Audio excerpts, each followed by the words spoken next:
Hi, this is Mark at learnhowtogarden.com, and in today's video blog we're doing dill pickle. This is a follow-on from the cucumbers one that we did last week, and I did say in that one I'd show you how to make use of your little cucumbers. And I said at the time, one of the things I do, I grow these things called Parisian pickling cucumbers, and they're brilliant because they're just multi-purpose. And I love cucumber, but you always get too many. I mean, look at this. This is a couple of days off the plants.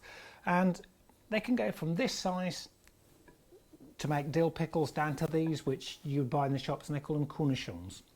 And it's really, really simple. And this is one of those pickles that, you know, people really love. And what I find bizarre is people pop round for a drink in the summer and they'll sort of go through a bottle of these and they think you're just like some rocket scientist, and it's easy. It's not like that witch's brew blooming piccalilli that, you know, no one in their right mind would sort of eat.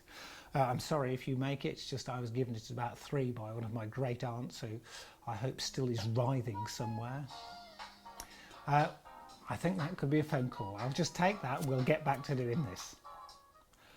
Well, I've dealt with British Telecom, and it would appear that now, because I live in quite a nice part of England, it's now classed as a third world country, and my broadband's going to be on an ad hoc basis. Evidently, it's to do with the hot weather. Now, we've only had hot weather for 72 hours. What's melted? I mean, I've travelled all over the third world, and broadband's fine. Anyway, back to what we were talking about, and I've been informed by my camera person that I referred to this as a dill pickle, which is technically wrong because these are obviously gherkins. The reason we call it a dill pickle in the house is it has this, which is wonderful fresh herb dill in it.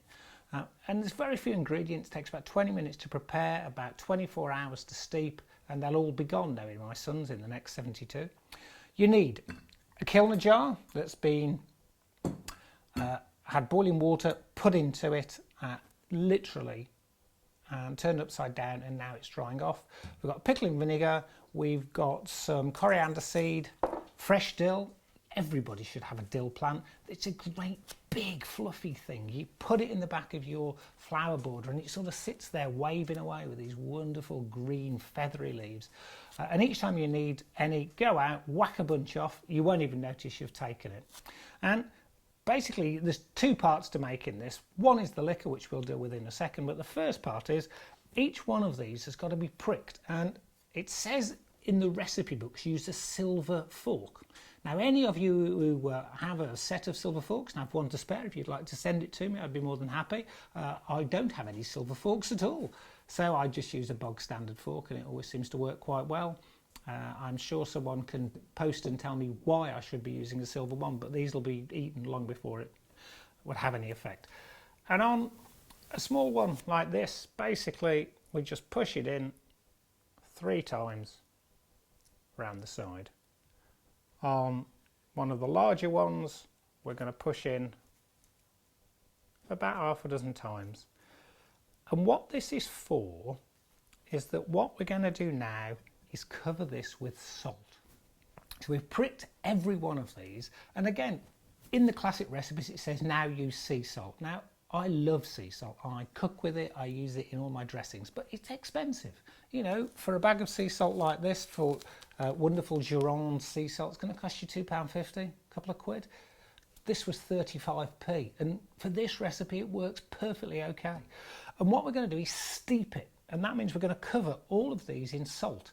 And what the salt's going to do is draw out of these gherkins, of these little cornichons, it's going to draw out all the liquid into the salt. And the reason we're pulling the liquid out is so that in 4 hours, when we pop them into this kilner jar with the pickling liquid, they can sort of go and suck all that pickling liquid inside. That's how it works. It's a sort of very simple process. It's not really osmosis, but that's why you sort of put the holes in. So we basically cover, like I said, nothing really technical to this.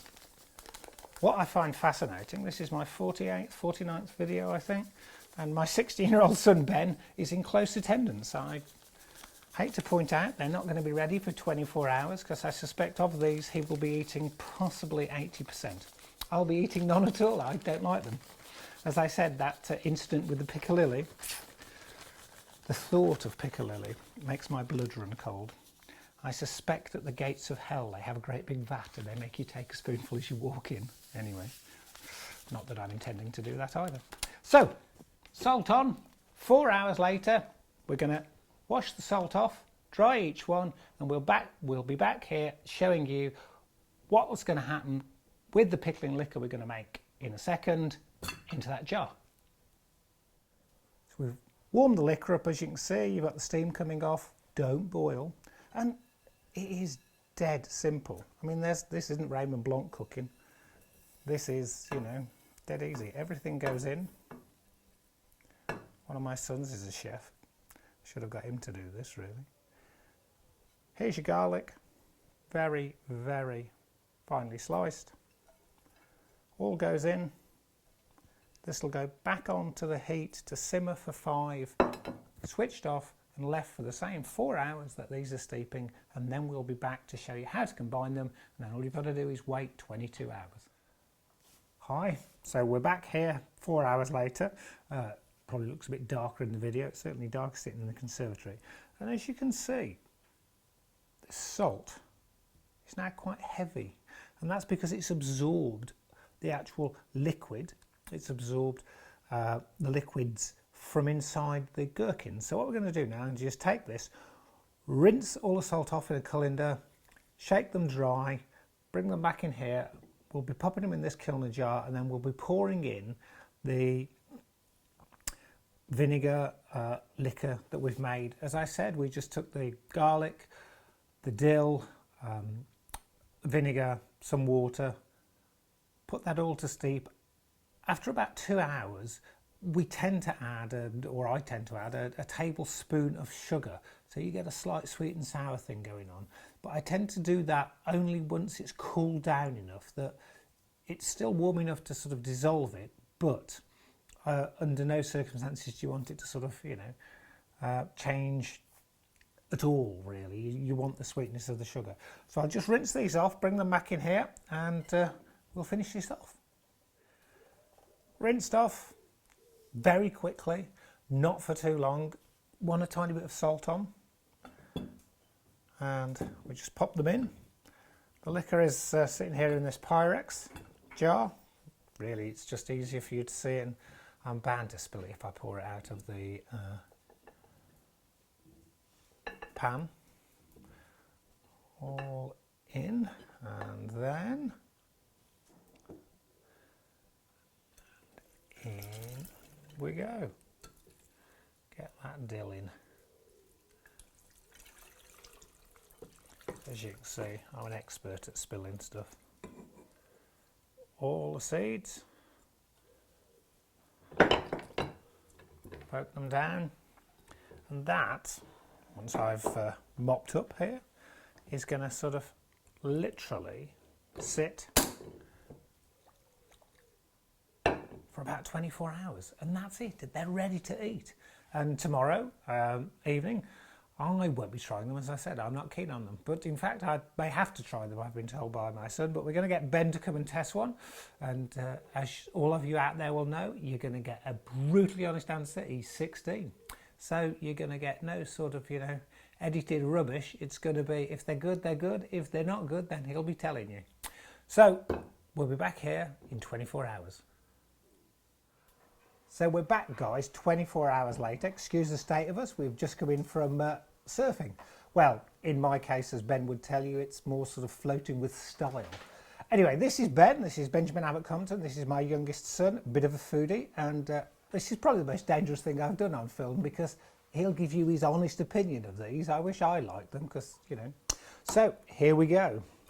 Now, we're going to take them out with tongs. Now, I don't think you do this at home. I mean, normally we sort of skewer them.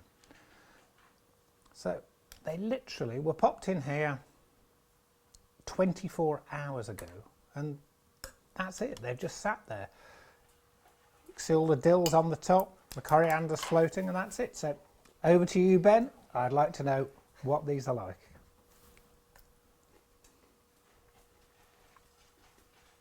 Those are quite nice, actually. Quite nice. Is that it? Quite nice. Yeah, that is it. For They're a better tin. than the ones you buy. Now, Now you see, out of the mouths of babes and brutally honest teenagers, and I could murder my mother, she does this deliberately. You get the truth. I'll just take this phone call, then we'll finish the video. Anybody would think because we do Betty's 10-minute garden that she feels the need to phone every time we're filming. Anyway, just a quick recap then. They're better. Why do you think they're better than the ones that we buy in the winter? You can taste more of the garlic and the dill that you put into making them than the ones you buy. And are they as soft and squidgy, or? Yeah, they're softer than the ones you buy. They're much nicer to eat. See, really. so from, you know, I'm going on the honest opinion of a teenager. Now, that's not something you're going to get anywhere else, is it, on the internet? So what I'd say is, give this a go. It is brilliant. If you like what we're doing, you know, and you're not a subscriber to Learn How to Garden, hop over to the website. The link's just below this video.